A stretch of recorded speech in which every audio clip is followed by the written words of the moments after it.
come on, Jake. You don't have any secrets from your wife, do you? I'm sure Jillian knows that you can't rise to certain occasions. Well, why else would you be trying some experimental drug to restore your manhood? You leave us alone, David. You know, I guess there really is a downside to being a hero, isn't there, Jake? You took a bullet, your nerves were shot, and you're just half the man you used to be. You stop it, David! I understand why you would try to compensate for your shortcomings by reaming me in public. But we both know who the bigger man is now, don't we, Jake? In fact, so does Jillian. Hey, if you ever want a taste of what you've been missing, you know where to find me. Son of a bitch. Stop it! Stop it! You're gonna get hurt! All right, that's enough. Get off of me, you maniac! Jake, get off! Jake, get off! Get off! Oh, look, it's me. Hey, look here, right? You okay? Stop. He's not worth it. Jake, are you okay? He's not worth your recovery. All right. Are you hurt? I'm all right. Okay. Jillian, do me a favor.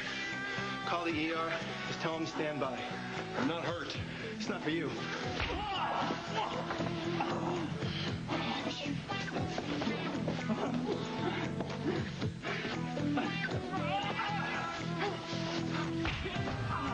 Oh, my hand! Come on! Come on!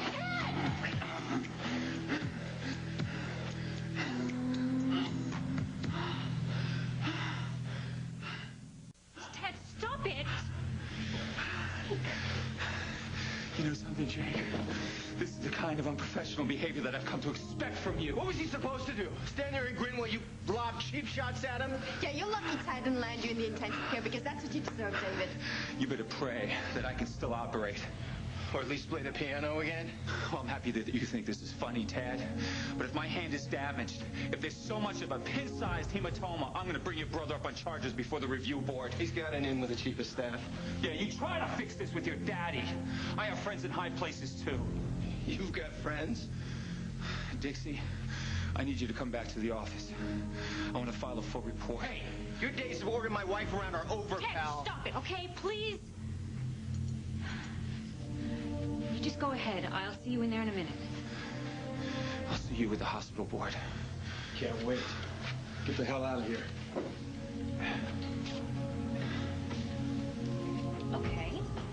Somebody want to tell me whose idea it was to turn the staff lounge into a boxing ring?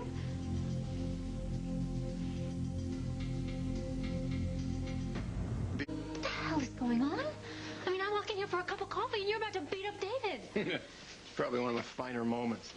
Well, I disagree. You know how I feel about physical violence. We teach the boys, for crying out loud, to... Dixie, sometimes actions speak louder than words, okay? You know, whatever your problem with David is, did you ever stop to consider that he's my boss and I have to work with him every day? That was your choice, okay? It's not my problem, and it's certainly not Jake's. How can you feel that way? What did David ever do to you? What did he say to you? What the hell started this fight? It wasn't about me, was it? What makes you say that? Nothing. I'm just trying to figure out what's going on. David turned away a pregnant teen who couldn't afford treatment. And that's what started the fight? Well, it was a little bit more complicated than that. I don't understand, Nate. Not giving a patient treatment is cruel, but... why are you involved in this? Dixie, Tad didn't start this fight. He was protecting me. You see, Hayward found out that I'm impotent as a result of my injuries that I sustained in Chechnya. So, I guess you could say he was riding me about it, questioning my manhood. So I threw the first punch. Not Tad. So if you guys want to clear out, I could use some time alone.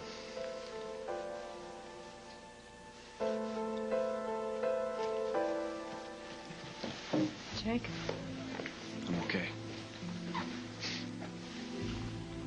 Listen, just listen to me for a second. You cannot worry about a guy like Hayward, okay? He's an idiot.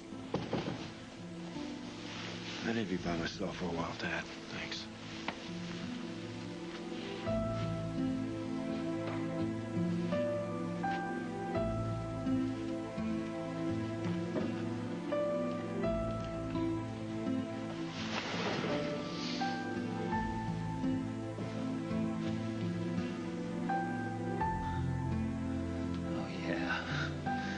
This is a hell of a lot bigger than pin size.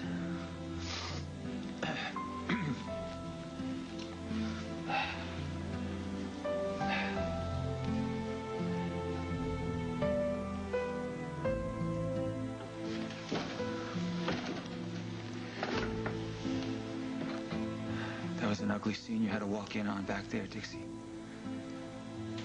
I'm sorry you caught the tail end of it. Are you sorry? I'm sure that Tad and Jake and Jillian painted an evil portrait of me. Fill your head with all kinds of garbage. But I'm not a monster, Dixie. I'm really not. I know.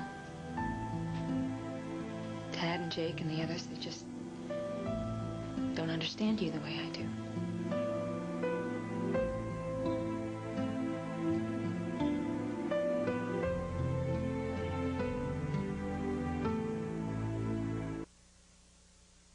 I guess Tad and Jake and the others, they just don't see that special side to you.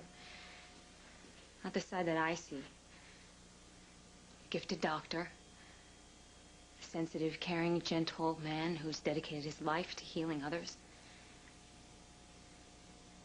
Do you remember Lourdes, that little girl in pediatrics, the 2-year-old with the congenital heart defect? That was her, 7th surgery? Parents flew her in from Mexico. You waived your fee. You got the hospital to donate their time and services. And you didn't want to make any big deal about it. But you got a cot and you put it next to her bed and you slept there in the ICU.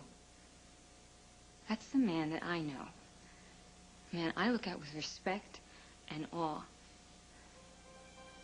You're a miracle worker.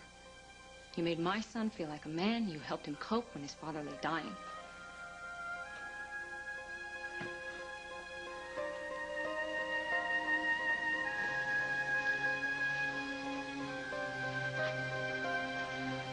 You understand me, Dixie, like no one else. Only you see me for who I really am. And isn't that tragic? Why am I the only one who sees your infinite possibilities? You can soar with angels. You can heal the sick and take away pain. You have no fear. And you can inspire courage in other people. You fought for my life as fiercely as you would your own, even harder because you cared. Don't you see how much potential you have to help other people, to make a difference? I didn't. Not until I met you. What a waste you are. What a shameful, irredeemable waste.